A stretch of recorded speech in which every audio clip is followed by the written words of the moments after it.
Bonsoir à tous, bienvenue dans votre journal. Dans l'actualité de ce 14 avril, une jeune fille de 16 ans, dans un état grave après avoir été renversée par un automobiliste hier à Tours, dans le quartier des Tanneurs. Le secteur est-il dangereux pour les piétons? La mairie répond ce soir. Family Park au cœur de la tourmente. Angélique Delahaye, maire de Saint-Martin-le-Beau, petite commune d'Indre-et-Loire, demande des comptes aux gérants du parc d'attractions. La sécurité est-elle assurée? Le parc est-il aux normes? Un véritable bras de fer s'est engagé entre la direction et la mairie. Également dans notre journal ce soir départemental, les élections ne sont pas terminées pour tout le monde. 6 recours ont été portés par des candidats devant le tribunal administratif. 3 en Loire-et-Cher, 3 en Indre-et-Loire. Zoom ce soir sur le canton d'Amboise.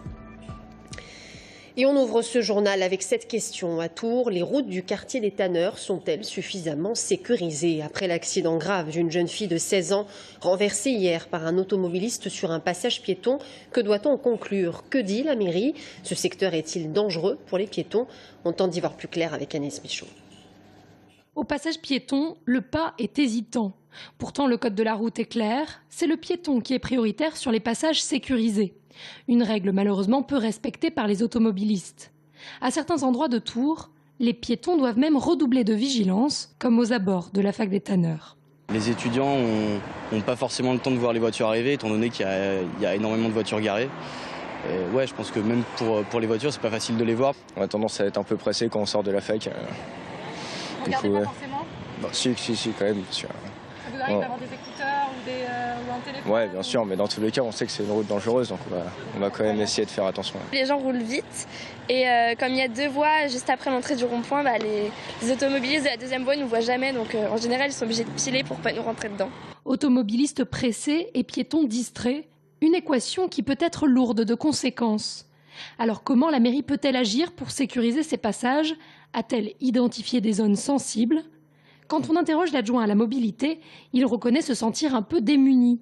Les passages piétons sont tous aux normes et aucun n'est réputé particulièrement dangereux. On a développé dans Tours 60% des cœurs de quartier en zone 30. Vous pouvez mettre un panneau lumineux, vous pouvez mettre un feu rouge clignotant, et vous pouvez mettre tout ce que vous voulez. Si les gens ne ralentissent pas, qu'est-ce que vous voulez qu'on fasse d'autre?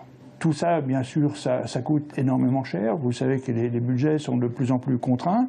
Donc, moi, j'en appelle aussi à la responsabilité des gens. Avec 3 accidents graves en 2 ans devant les Tanneurs, on peut effectivement douter de l'efficacité de la seule signalisation. Il reste donc à la mairie le levier de la répression, avec un mot d'ordre, tolérance zéro. Depuis que nous sommes arrivés aux fonctions, nous avons décidé de mobiliser vraiment la police municipale afin de combattre, parce que c'est un combat vraiment, contre malheureusement les incivilités. Et quand je parle d'incivilité, je parle évidemment de personnes qui se garent sur les passages piétons. 35 € d'amende pour un stationnement sur un passage piéton, avec le risque d'aller chercher sa voiture à la fourrière. De quoi en effet faire réfléchir les automobilistes.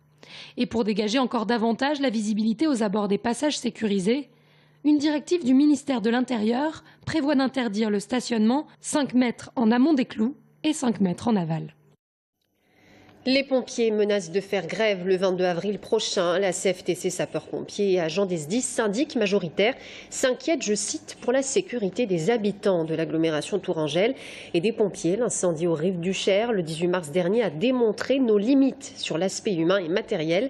Baisse d'effectifs le soir alors que 40% des interventions se font la nuit. Les sapeurs-pompiers qui réfléchissent à une grève administrative.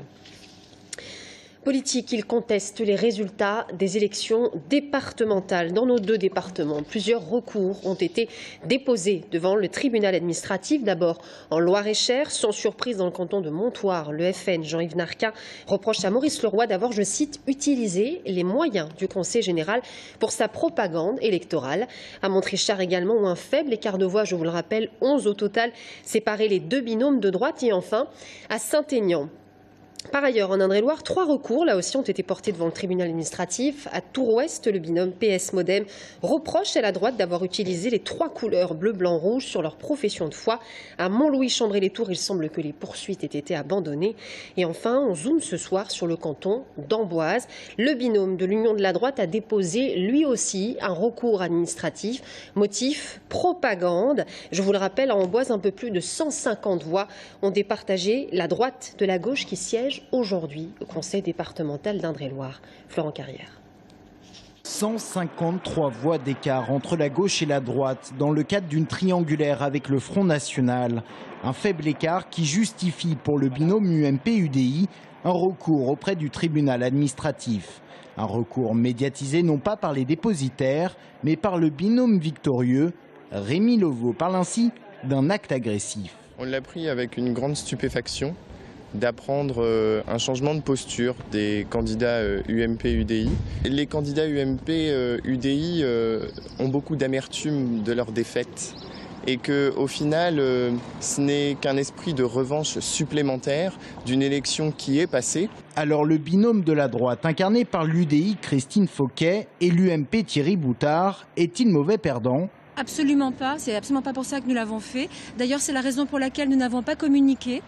Et d'ailleurs, nous avons été très surpris par l'agressivité des propos tenus.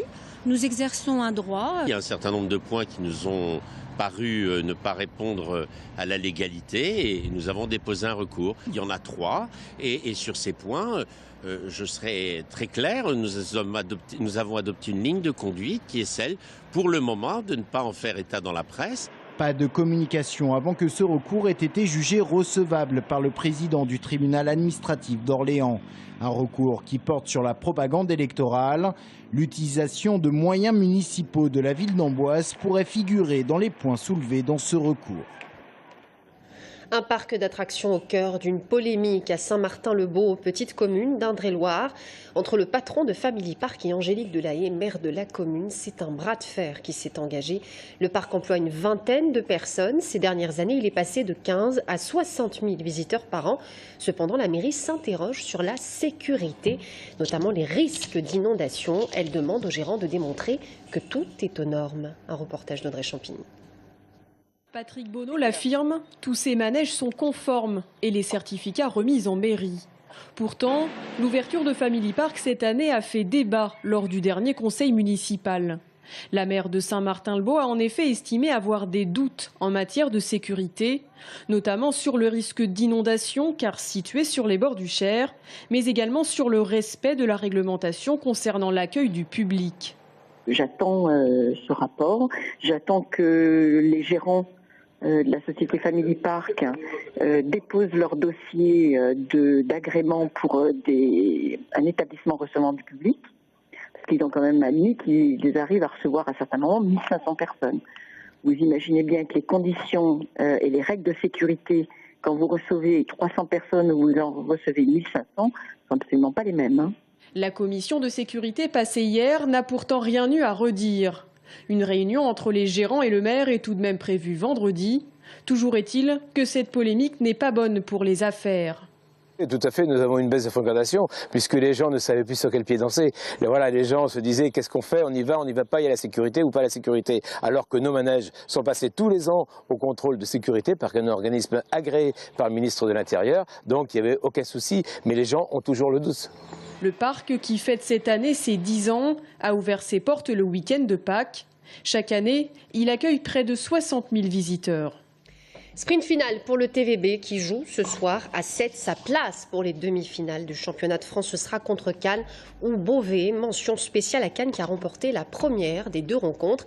Mais l'effectif pourrait être sérieusement bouleversé. Chaque jour, on en apprend un peu plus sur l'effectif de la saison prochaine. État des lieux avec Thomas Blanc. Si on sait que l'équipe du TVB actuellement en place sera renouvelée en profondeur, on connaît d'ores et déjà 4 noms pour la saison prochaine. Adam Bartosz ainsi que David Smith sont en contrat encore 1 an. Le libéraux Hubert Hainaut arrive de Macerata tandis que David Konechny a récemment signé un nouveau contrat de 2 ans.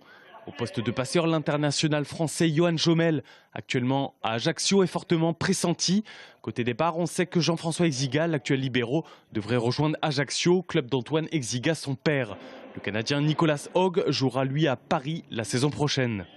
Il a fait beau et chaud aujourd'hui, 27 degrés à Chinon, 26 degrés à Tours et 25 à Blois. Selon Météo France, ce n'est pas un record pour un mois d'avril, mais les températures sont néanmoins 10 degrés au-dessus des normales de saison.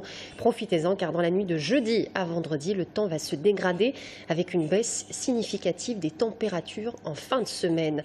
Voilà, c'est la fin de ce journal. Dans un instant, l'invité de la rédaction, Arlette Bosque, ancienne adjointe de Jean Germain, nous rejoindra sur ce plateau Pour l'heure, on se quitte avec ces images des rives du Cher tournées cet après-midi. A tout de suite.